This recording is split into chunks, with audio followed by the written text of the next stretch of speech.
भाई मैंने देखो आज HP LaserJet 1005 रो स्विच पैनल चेंज करिए। देखो ये देखो एटार किछि देखा देख पूरा खाली इंस्टॉलेशन भी देखा रेडी भी देखा से पूरा खराब हो पूरा काढ़ा।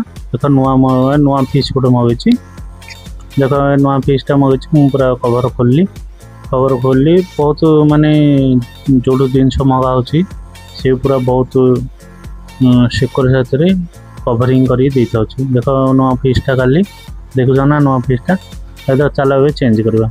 मुझे तार से ऊपर कवरटा खोलली काटदेली तार केबल भी काटदेली भी चलो आपको लगेगा आम पुराटा रखीदेली देख नुआ लगा से जमी केबल तार काटते आर भी केबल से लगे पड़ो लगेदेली।